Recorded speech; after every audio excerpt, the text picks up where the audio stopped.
이 성전을 건축하는 여러 과정들을 보면 사실은 이름은 솔로몬 성전이지만 실제로 성전의 거의 대부분의 일은 다윗이 했다고 해도 과언이 아닙니다. 저 같으면 사실 솔로몬의 성전이라고 거기다 명명하는 건 좀 부당해 보이기도 하고 다윗의 입장이라면 좀 억울해 보이기도 합니다. 왜냐하면 그 모든 제반 준비 또 과정 그 모든 절차는 오롯이 다윗이 한 거거든요. 솔로몬의 한 건 뭘까요? 숟가락을 얹는 거.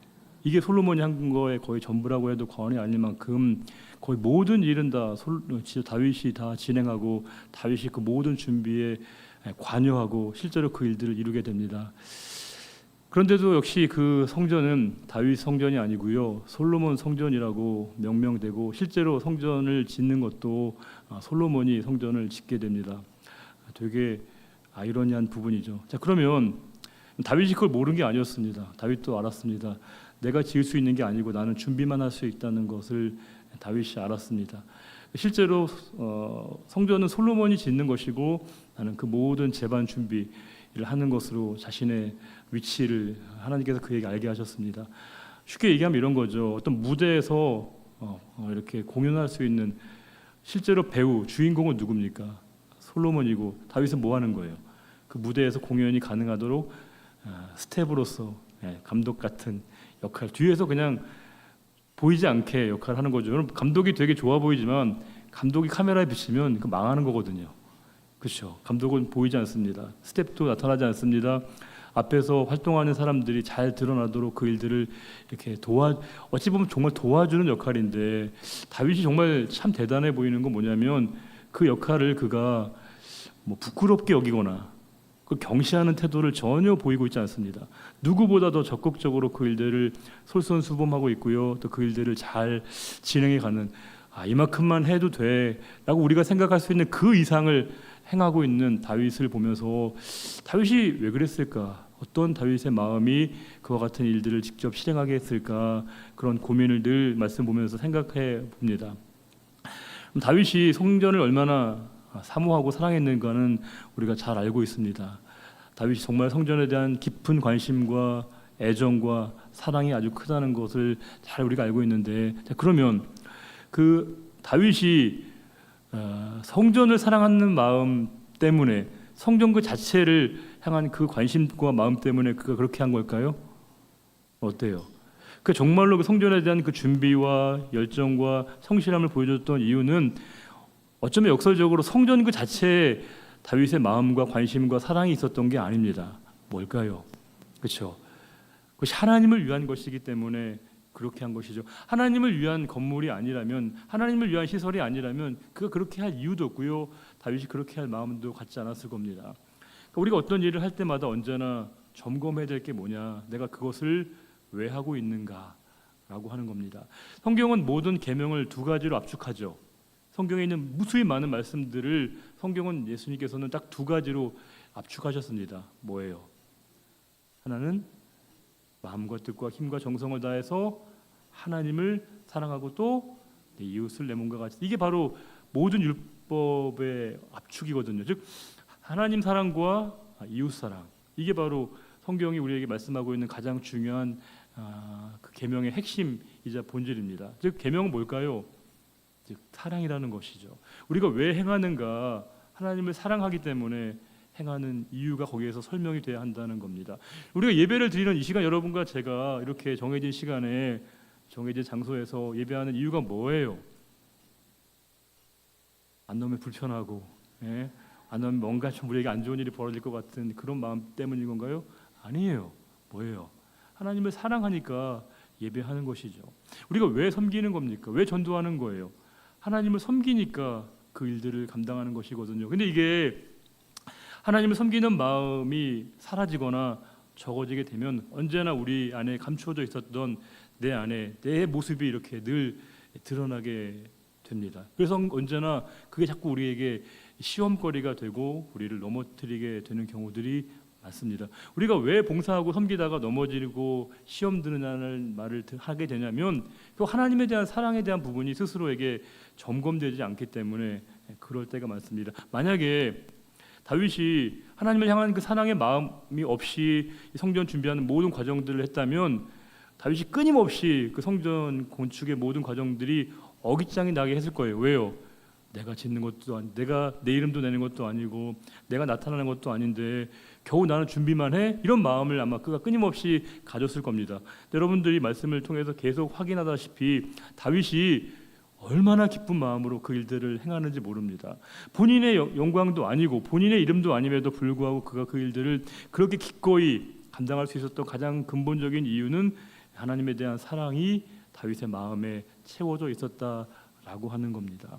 우리가 먹든지 마시든지 무엇을 하든지 다 하나님의 영광을 위해 살라고 할 때 여러분 그 영광을 내가 다 한 건데 하나님의 영광 다 거둬 가시면 얼마나 속상해요. 그래서 저와 여러분은 그것을 전혀 마음에 꺼리끼지 않습니다. 왜요? 우리 하나님을 사랑하니까 모든 영광을 하나님이 받으시는 게 전혀 우리에게 불편한 감정과 마음으로 남지 않는다는 거예요. 그러니까 언제나 우리가 점검해야 될 그 지점은 내가 그것을 어떻게 잘하는가도 중요하지만 내가 그것을 왜 하고 있는가라고 하는 것을 스스로 점검을 해봐야 합니다. 내가 하나님을 사랑하는 마음으로 그것을 행하고 있는가 그렇지 않은가가 언제나 우리가 점검해야 될 부분이고요. 다윗은 그 마음을 잃어버리고 있지 않았다는 거예요. 자신의 성전도 아님에도 불구하고 그것을 기꺼이 솔로몬이 잘하도록 돕는 것. 우리가 돕는 게 생각보다 쉬운 게 아닙니다. 돕는 게 진짜 어려운 거예요. 성경에서 보게 되면 돕는다는 말을 가장 근사하게 사용한 사람이 있습니다. 성경에서 가장 기가 막히게 돕다는 말이 정확하게 사용되어진 용례가 있습니다. 그게 뭘까요? 하와이거든요. 하와를 하나님이 창조하실 때 아담에 대해서 어떻게 해요? 돕는 배필로. 우리는 이 돕다는 말이 되게 보조적인 걸로 생각합니다. 아니에요. 아담이 되게 모자라요. 되게 남자들은 되게 부족하고 모자라고 어리석거든요. 아내들의 지극한 도움과 격려와 지지와 권면이 없으면 아무것도 아니다라고 하는 것을 반증하는 거예요. 여러분 다 느끼지 않습니까? 여러분 대부분 이제 아내분들이니까 훨씬 더 그걸 느끼실 터인데 남자들은요, 저도 남자지만 할 수 있는 게 별로 없어요. 점점 시간이 가면 갈수록 할 수 있는 게 없습니다. 남편들이 하는 유일한 건 뭐냐면요, 아내를 부르는 겁니다. 여보 이렇게 불러가지고 해달라고 도와달라고. 스스로 할 수 있는 게 점점 없다는 걸 깨닫게 됩니다. 이게 참 아이러니합니다. 아담이 혼자 독처했다는 건 뭐냐면 그만큼 본인이 부족한 게 너무 많아서 하나님이 그를 돕는 배필로 그를 세워지시기 위해서 하와를 만드신 거거든요. 이 돕는 건 보조적인 게 아닙니다. 그 사람의 부족한 것들을 온전케 하고 완전케 하기 위한 그야말로 완전체가 되기 위해서 하나님이 아담 옆에 하와를 부르신 것이고, 이 돕는다는 것이 얼마나 우리에게 중요한 것인가 매번 확인하게 되는 것이고요. 이 다윗이 솔로몬을 돕고 있지만 그건 보조적인 게 결코 아닙니다. 이거 어떤 그런 우열의 문제가 아니라는 거예요. 다윗은 자신에게 주어져 있는 시간, 또 자리, 공간, 역할, 역량, 이 모든 것들을 통해서 하나님의 일들을 잘 이렇게 이루어가고 있는 다윗의 모습은 우리에게 참 큰 도전이 되고요, 울림이 되기에 부족함이 없습니다. 오늘 본문 1절에 다윗이 이제 고관들, 즉 고위 관료들, 주요 인사들을 이제 예루살렘으로 소집하게 됩니다. 여러 고위 관료들이지 않습니까? 여기 명단에 나와 있는 많은 사람들, 그 나라를 대표하는 사람들, 그 나라의 고위층들을 이제 소집하게 된 겁니다. 이제 그들에게 다윗이 부탁을 하려고 부른 것이겠죠. 그런데 이렇게 얘기합니다. 2절에 다윗이 일어나서 이르되 나의 형제들, 나의 백성들아, 내 말을 들으라. 이제 그 여러 좌중에 있는 사람들에게 다윗이 얘기하는 거잖아요. 나는 여호와의 언약궤, 곧 우리 하나님의 발판을 봉헌할 성전. 다윗이 이해하고 있는 언약궤의 성격을 무엇이라고 규정하고 있나요? 다윗은 언약궤를 하나님의 발판이라고 표현하고 있다는 겁니다. 와, 너무 멋져요. 너무 기가 막힙니다. 이 성전 안에 이렇게 안치되게 될 그 언약궤의 성격을 다윗은 하나님의 발판으로 이렇게 비유적으로 설명하고 있다는 거예요. 성전에 여러 장소, 여러 공간, 여러 시설이 있겠지만 성전에서 제일 중요한 게 어디예요? 제일 중요한 핵심, 정말 핵심 중에 핵심이 뭐예요? 성전을 좌우하는, 성전됨을 좌우하는 가장 핵심이 뭐예요? 그렇죠? 언약궤입니다. 언약궤, 증거궤, 언약궤 다 똑같은 말인데 언약궤가 왜 성전의 성전됨을 좌우하는 걸까요? 왜 그런 거예요? 뭐 때문에? 언약궤가 상징하고 있는 의미는 하나님의 임재. 임재란 말은 너무 우리가 자꾸 쓰니까 의미를 좀 까먹는 것 같은데 임재는 뭐예요? 하나님이 거기 계시다는 것의 상징이거든요. 그러니까 하나님이 계시지 않으시면 그 성전이 아니라는 거죠. 특별히 언약궤 안에 뭐가 있길래요? 거기에 제일 중요한 말씀이 있기 때문에, 하나님의 말씀이 있기 때문에 그것이 성전의 온전한 기능을 할 수 있다는 거지 않습니까?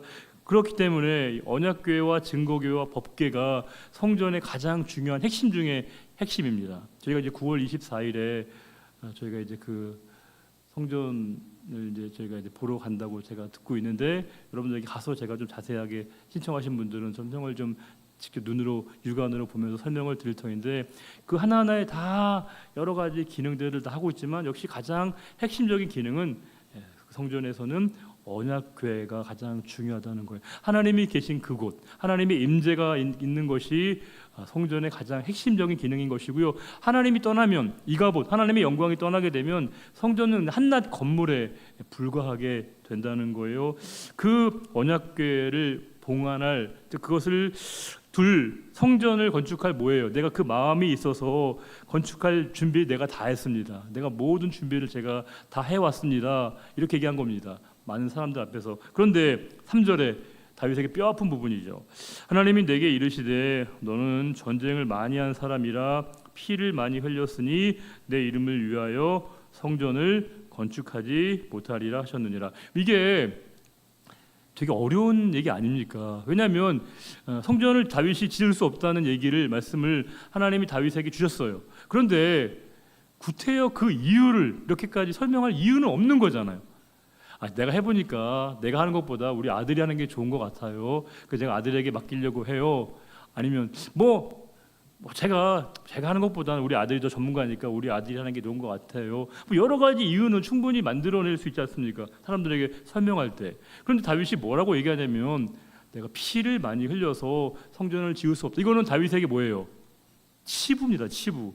자신의 치부 부끄러운 부분을 이렇게 공개적으로 얘기할 수 있다는 건, 다윗이 무슨 심사로 이렇게 얘기를 하나, 그런 생각마저 듭니다. 게다가 피를 흘린 건 다윗이 개인적으로 뭔가 잘못을 해서 피를 흘린 게 아니죠.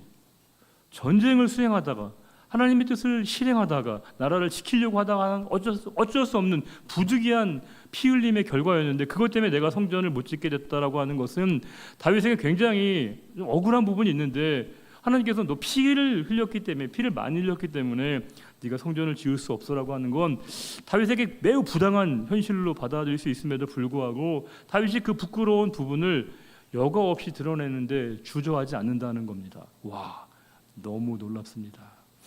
우리가 다윗이 이렇게까지 자기의 부끄러운 부분, 수치스러운 부분, 감추고 싶은 부분을 드러낼 수 있었던 그 가장 큰 힘이 어디 있을까요? 3절만 보게 되면 다윗의 수치이고요, 부끄러운 부분입니다. 감추고 싶은 부분입니다. 그런데 다윗이 그거마저도 이렇게 용기 있게 드러낼 수 있었던 이유가 뭐냐? 4절입니다. 4절 한번 읽어보겠습니다. 그러나 이스라엘 하나님 여호와께서 전에 나를 내 부친의 온 집에서 택하여 영원히 이스라엘 왕이 되게 하셨나니 곧 하나님이 유다 지파를 택하사 머리를 삼으시고 유다의 가문에서 내 부친의 집을 택하시고 내 부친의 아들들 중에서 나를 기뻐하사 온 이스라엘의 왕을 삼으셨느니라. 부끄러운 고백마저도 그가 기꺼이 자백할 수 있었던 두 가지 이유를 설명하는데, 나는 하나님이 왕으로 세우신 사람이야. 이게 첫 번째 이유고요. 또 한 이유는 뭐예요? 난 하나님의 기쁨이야. 하나님이 나 때문에 기뻐하셨어. 그러니까 뭐냐면 자존감이 너무 높은 거예요. 자존감이 되게 강합니다. 언제나 자존감과 자존심은 반비례합니다. 자존감이 높은 사람은요, 자존심이 별로 그렇게 크게 개의치 않는데, 자존감이 낮을수록 항상 사람이 이게 자존심이 되게 크게 좌우하더라고요. 자존감이 낮으면 본인의 그 작은 자존심 하나가 건드려지면요, 그걸 못 견뎌합니다. 못 참습니다. 날 뭘로 보고 말이야, 나 어떻게 보고 말이야, 이런 말들을 늘 하게 됩니다. 사람이 자존감이라는 게 어떻게 보게 되면 자기 스스로 이렇게 높여주는 마음처럼 보이지만 성경적인 의미의 자존감은 스스로 높이는 자존감이 아니죠. 하나님을 통해서 스스로를 확인하게 되는 게 자존감이거든요. 하나님이 나를 어떻게 보셨는가를 깨닫는 것, 하나님이 나를 어떤 존재로 바라보시는가를 우리가 정확하게 깨닫는 게 이게 성경적인 의미의 자존감이거든요. 근데 되게 우리는 사회적으로 관습적으로 뭔가 이렇게 희한한 좀 왜곡된 삐뚤어진 형태의 왜곡된 겸양이 너무 많아요. 겸양이 너무 많습니다. 그래서 우리가 상대방에게 이렇게 칭찬도 요즘엔 힘들어요. 칭찬하는 것도 어려워요. 칭찬도 곡해하거든요. 오늘 정말 머리 권사님 잘 되셨네요. 그러면 속으로 평소에 어떻다는 거야. 평소에 내가 아니었다는 거야. 이렇게 생각하시게 되는 경우도 있다는 거예요. 제가 청년들 진짜 많이 사역하면서 청년들은 진짜 되게 신기해요. 이 친구들은 진짜 제가 자주 얘기하지만 너무 옷을 잘 입고 와서 너 정말 옷 잘 어울린다라고 얘기하면 목사님 이거 10,000원짜리예요. 내가 가격을 물어봤나? 관심도 없어. 저는 그냥 칭찬해주고 싶은 것뿐이에요. 이렇게 인정해주고 싶은 것뿐인데 물론 알아요. 제가 무슨 마음인지 부끄러우니까 약간 이렇게 하는 걸 알지만 이게 건강하게 칭찬을 받는 게 왜 이렇게 어려운가? 이렇게 서로를 세워주고 칭찬해주면 그걸 건강하게 받는 이 훈련이 좀 필요하거든요. 그럼 정말 중요한 건요. 칭찬을 받아야 칭찬할 수 있는 거예요. 되게 남을 칭찬하지 못하는 사람들의 일반적인 특징이 뭐냐면 칭찬을 받아본 경험이 매우 적구나 라고 하는 것을 우리가 알 수 있습니다. 그러니까 우리가 칭찬과 격려를 받는 게 익숙해지게 되면 내가 그 받는 경험이 항상 내 삶에 이렇게 내재되어 있게 되면 누군가가 필요할 때 그 사람을 직접적으로 칭찬도 하고 격려도 하고 위로도 하게 되는데 이 칭찬의 경험이 매우 드문 경우가 많다 보면 칭찬하게 되면 이걸 몸둘 바를 모릅니다. 그래서 오해를 해요. 나한테 뭐 바라는 게 있나? 나한테 뭐 가져가려고 하나? 뺏어가려고 하나? 이렇게 오해한다는 거예요. 이게 참 불행한 일이죠. 불행한 일입니다. 늘 말씀드리지만 여러분, 은혜가 선순환이 돼야 됩니다. 은혜를 받는 사람이 은혜를 나눌 수 있는 거예요. 하나님은 우리에게 이웃을 사랑하라고 말씀하시지 않으셨습니다. 이웃을 사랑하는 건요, 이건 계명이고 율법이고 윤리입니다. 이건 복음이 아니에요. 복음의 핵심은 뭐예요? 하나님이 너를 사랑하신다. 이게 복음입니다. 어떤 자격과 조건과 이유도 없는 우리들을 하나님이 사랑하셨다는 게 복음이에요. 사랑받을 수 없는 우리들을 하나님이 사랑하셨다는 게 이게 복음이거든요. 그 하나님의 사랑을 우리가 경험하고 누려야만이 우리 역시도 그 사랑 때문에 누군가를 섬기고 사랑할 수 있는 거예요. 다윗을 보게 되면 진짜 그렇잖아요. 하나님께서 너한테 너가 피를 많이 흘려서 성전 지을 수 없어 라고 말을 들었으면 굉장히 자기가 무너지고 내가 왜 헛살았나 이런 생각을 할 법도 한데 그건 그거고 나는 하나님이 나를 왕으로 택하시고 영원히 우리 집안을 왕으로 세우셨고 게다가 나는 하나님의 기쁨이야. 이게 되게 놀라운 표현 아닙니까?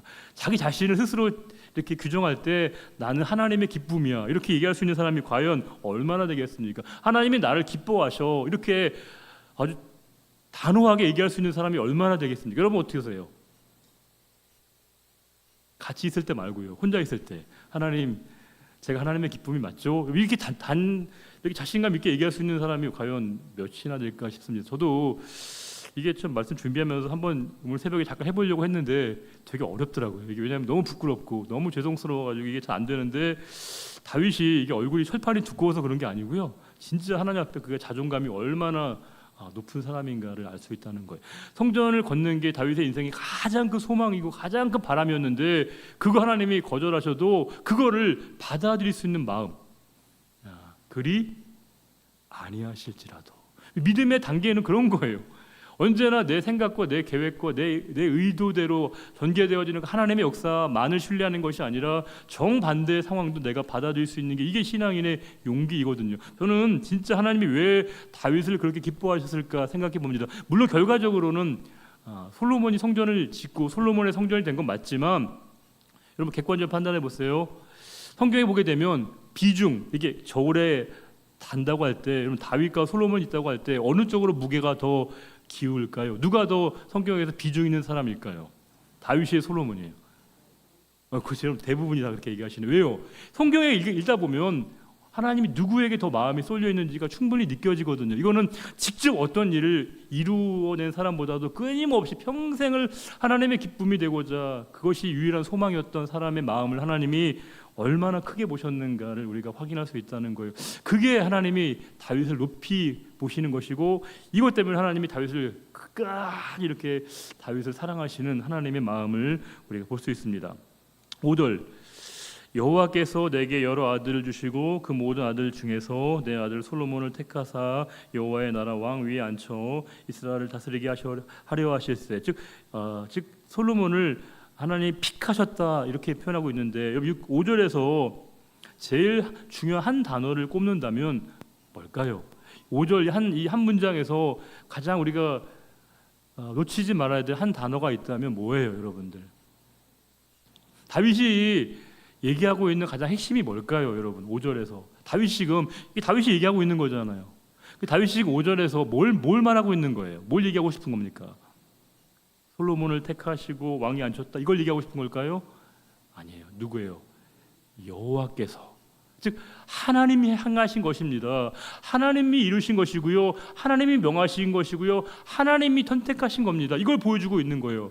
하나님이 하신 것에 저는 그저 따라가는 것뿐입니다. 하나님이 제 삶의 목자이시고요, 전부이시고 주인이십니다. 우리가 그런 얘기 많이 하잖아요. 여호와는 나의 목자시죠. 저 여러분도 그렇게 우리가 관성적으로, 관습적으로, 관행적으로 많이 얘기하거든요. 하나님은 나의 목자이시고 나의 임금이시고 나의 주인이십니다. 여러분 다 그거 동의하시죠?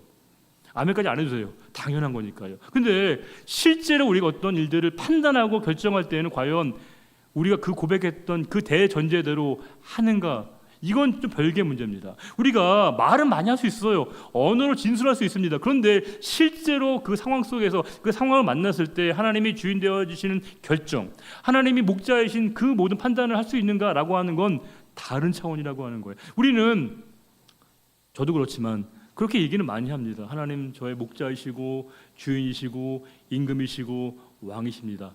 그러나 실제로 내 삶에서 벌어지는 모든 일들을 판단하고 결정하는 것의 주체는 마치 하나님은 도외시하고 하나님을 외면해버리는 경우가 적지 않게 있다는 거예요. 그런데 다윗은 지금 이 모든 일들을, 내가 솔로몬을 픽한 이유도 하나님이 행하신 것입니다. 하나님이 결정하신 것에 저는 단지 하나님이 행하신 일들을 저는 이렇게 대행하는 것뿐입니다. 하나님이 이루시고 하나님이 행하신 그 모든 일들 통해서 하나님이 저의 삶의 목자이십니다. 다윗의 인생을 좌우하는 가장 유명한 시편 23편, 여호와는 나의 목자시니 내게 부족함이 없으리로다. 진짜 기가 막힌 편 아닙니까? 이게 너무 상투적으로 이해해서, 맞아, 하나님이 나의 목자이시니까 다 채워주셔, 이것도 주시고 이것도 주시고 이것도 주시고 내가 필요한 거 모든 것 다 부어주시고 채워주셔, 이렇게 성경을 해석하면 성경을 너무 우리가 조악하게 보는 겁니다. 너무 성경의 의미를 너무 우리가 정말 부박하고 경박하게 보는 거거든요. 그 말씀은 뭘까요? 저는 하나님이 행하시는 모든 것들은 다 그걸로 만족합니다. 하나님이시면 저는 충분합니다. 하나님이시면 저는 족합니다. 이게 다윗의 생애의 일관된 고백이었거든요. 하나님이 저의 삶에 결정하시고 판단하시고 이루시는 모든 일들을 저는 기꺼이 제가 받아들이고 이해하고 수용하고 따라가겠습니다. 이게 다윗의 일관된 고백인 것이고, 역시도 여기에서도 솔로몬을 픽한 게 제가 아니고요, 하나님이 행하신 것이고요, 저는 거기에 따랐습니다. 이렇게 얘기합니다.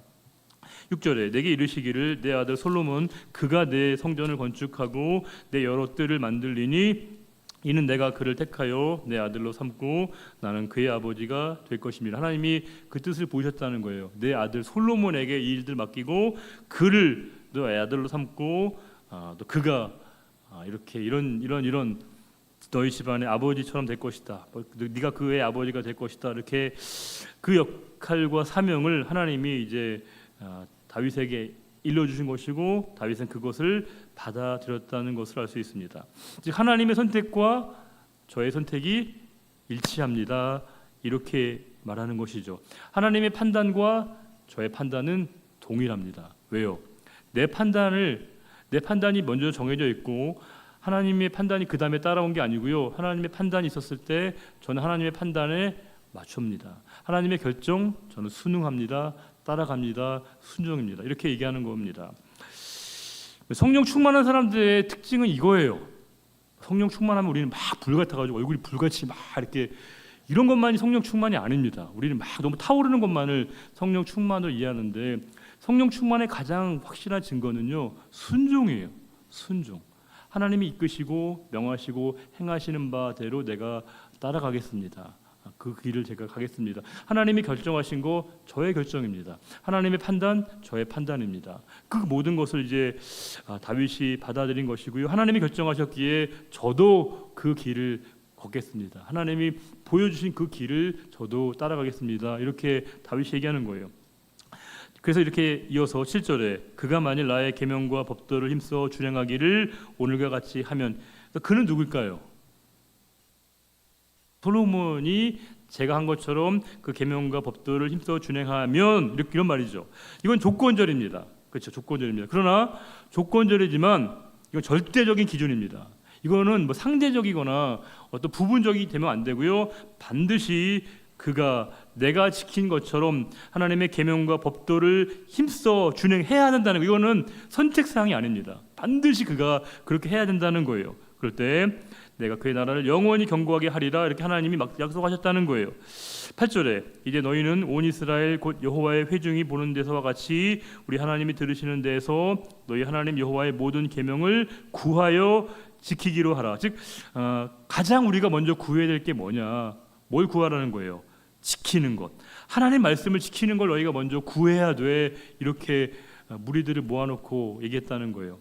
그래서 성경에서도 그렇잖아요. 먼저 그의 나라와 그의 의를 구하라. 무엇을 구하는가를 요청하고 있는데 하나님 말씀을, 계명을 너희가 지키는 것을 구해야 돼, 이렇게 얘기합니다. 그리하면, 이런 거죠. 그리하면 너희가 이 아름다운 땅을 누리고 너희 후손에게까지 끼쳐 영원한 기업이 되게 하리라, 이렇게 말씀해주고 있습니다. 이제 여기까지는 누구에게 한 말일까요? 그렇죠. 모였던 그 고위 관료들에게 했던 다윗의 당부고, 이제 구절은 누구에게요?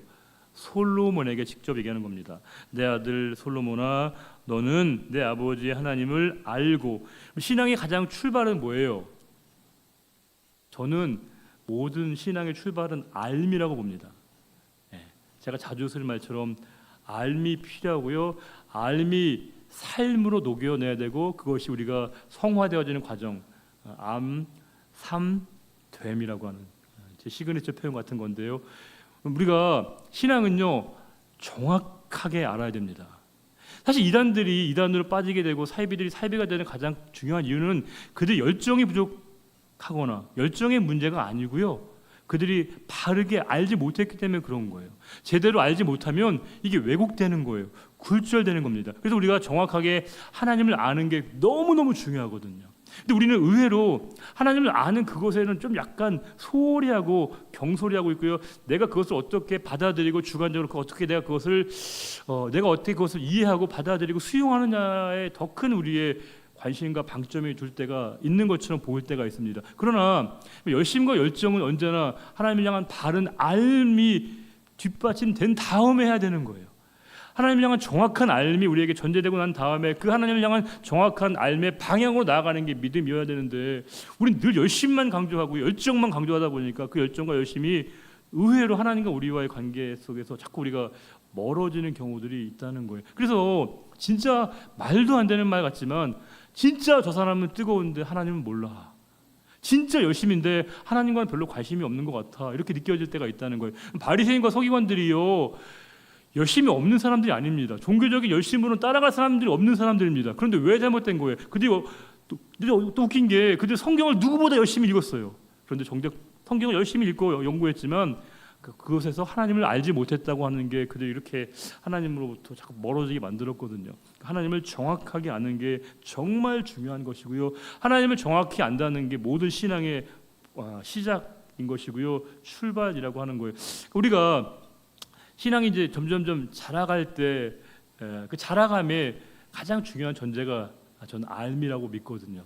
하나님을 정확하게 아는 거, 알아야 거기 위에서 이렇게 토대 위에서 우리의 신앙이 자라가게 되고, 그럴 때 우리가 장성한 그리스도의 인격이 우리의 삶에 이렇게 배어들고 스며들 수 있기 때문에 저와 여러분이 특별히 말씀을 듣는 자리에 정말 우리가 제대로 알아야 합니다. 정확하게 알아야 됩니다. 그래야지 그 알매 토대 위에서 내 믿음이 이렇게 자라가는 것을 보게 되고요. 그때 우리가 하나님과 우리와의 관계 속에서 깊은 교제와 사귐이 깊어지는 것을 경험해 볼 수 있습니다. 그렇게 이제 다윗이 솔로몬에게 부탁하는 거예요. 솔로몬아, 너는 내 하나님, 내 아버지 하나님을 알라는 거죠. 그러면서 어떻게 하라는 거예요? 온전한 마음과 기쁜 뜻으로 섬길지어다. 하나님을 섬기되 두 가지를 다윗이 부탁하고 있습니다. 뭐예요? 온전한 마음, 기쁜 뜻. 기쁜 뜻은 알 것 같은데 온전한 마음이란 뭘까? 뭐 여러 가지로 해석이 가능하겠지만 다른 마음이 없는 거죠. 온전한 마음은 하나의 마음으로 채워져 있는 거예요. 두 마음이 아닌 거죠. 하나님과 다른 것을 겸하여 섬기면 이거는 온전한 마음일 수 없다는 거예요. 여러분이 지금 이 시간 예배 드릴 때 온전한 마음으로 예배 드린다는 건 뭘까요? 예배 끝나고 뭐 먹지? 오늘 예배 끝나면 누구 만나야 되지? 그 생각이 우리의 마음속에 있으면 온전한 예배일 수 없는 것이죠. 예배는 오직 하나님에 대한 마음으로만 채워져 있어야 이게 온전한 예배, 온전한 마음 아니겠습니까? 하나님은 우리 마음속에 두 가지 마음이 나누어지는 것을 가장 꺼려하십니다. 오직 하나님에 대한 마음으로만 채워지길 원했던 것이고요.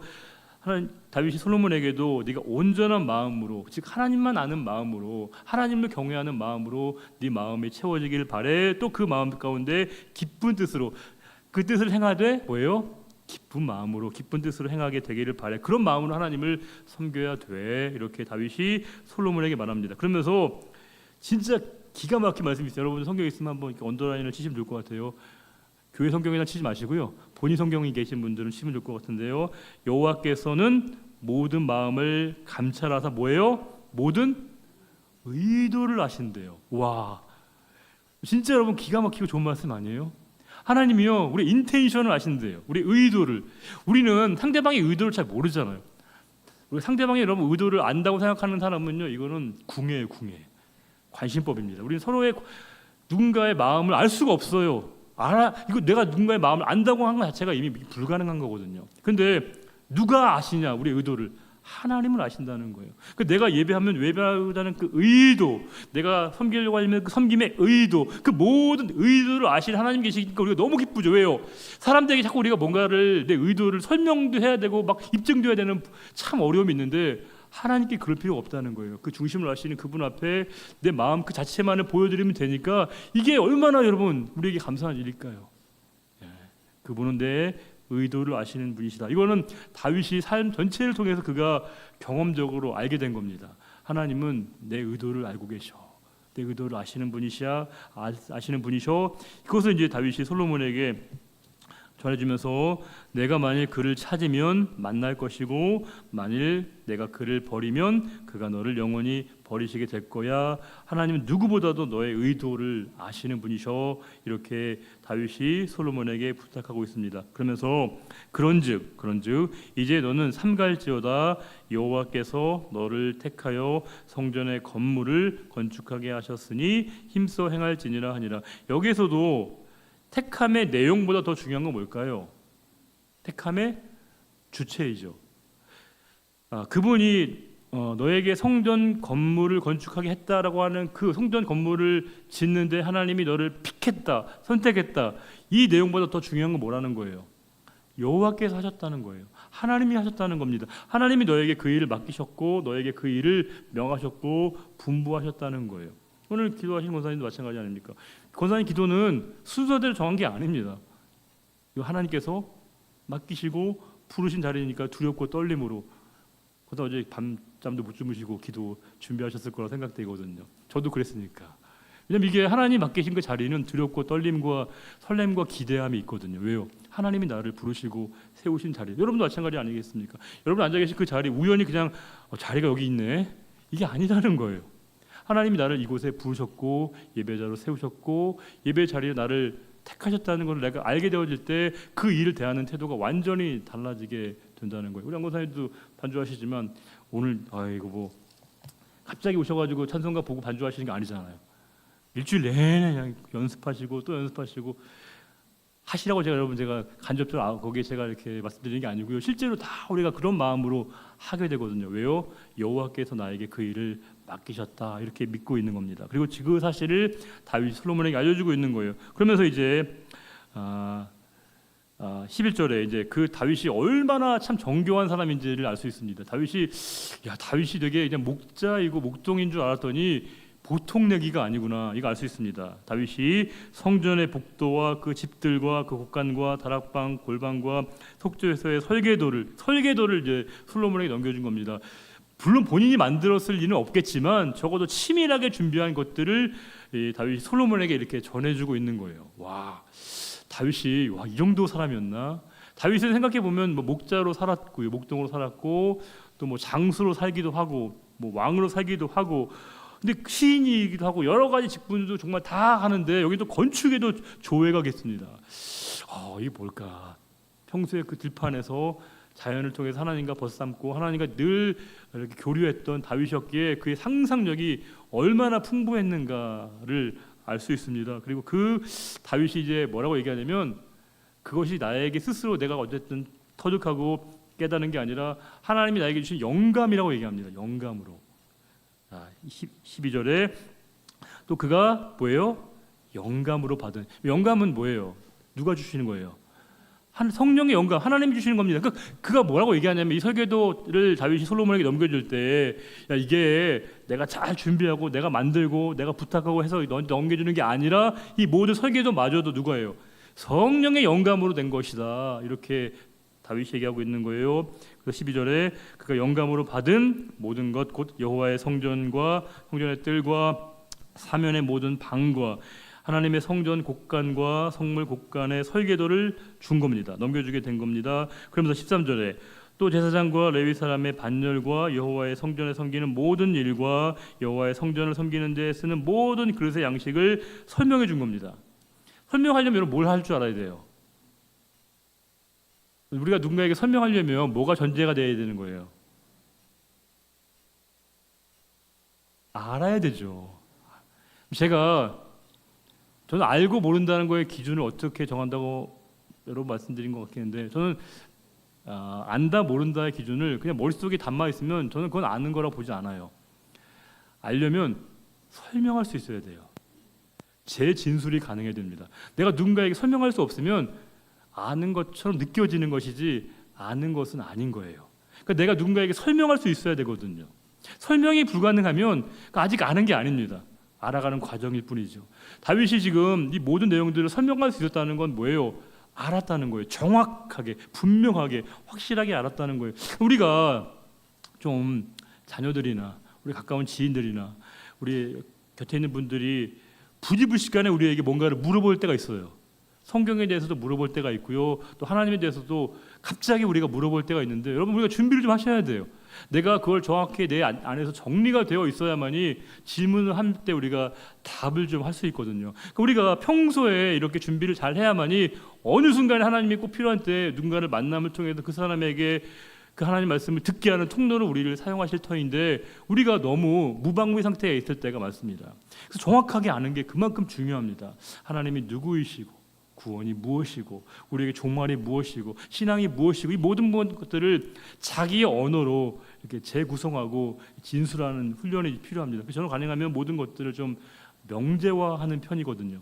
가능하면. 왜냐하면 이게 명제화하지 않으면 자꾸 이제 어떤 것들이 사장되거나 산화되기가 쉽더라고요. 그래서 저는 가능하면 모든 개념들을 최대한 명제화시켜서 누군가가 물어보시게 되면 이렇게 대답하려고 하는 준비를, 항상 시뮬레이션을 좀 많이 하긴 해요. 이런 질문하시면 이렇게 답을 드려야겠다, 이걸 물어보시게 되면 이렇게 해야겠다, 이렇게 준비를 하게 되면 진짜 어느 순간에 부지불식간에 물어보시게 되면 머뭇거리지 않고 딱 대답하게 될 때 뭔가 이렇게 너무 큰 감격이 있더라고요. 여러분들 뭔 얘기야, 뭔 얘기, 뭐 이런 표정 하신 것 같은데 진짜로 그걸 느낄 수 있습니다. 다윗이 지금 솔로몬에게 그걸 충분히 설명할 수 있었다는 건 본인이 정확하게 그것을 알고 있었다는 거예요. 그러면서 14절에 또 모든 섬기는 데 쓰는 금 기구를 만들 금의 무게와 모든 섬기는 데 쓰는 은 기구를 만들 은의 무게를 정하고, 이제 계속 반복됩니다.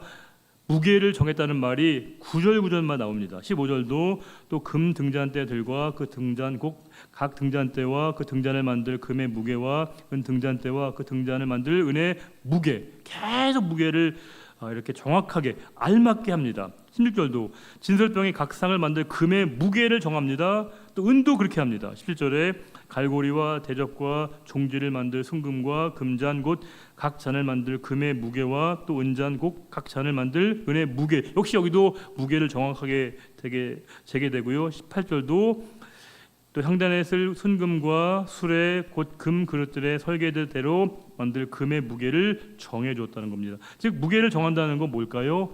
임의대로 하지 않도록, 자의대로 충동적으로 하지 않도록 정확하게 자기가 주의를 기울이도록. 왜냐하면 무게가 정해져 있다는 건 어떻게 할까요? 그 무게에 맞추려면 최대한 집중하고 정말 온 관심을 거기에 두지 않으면 불가능한 거거든요.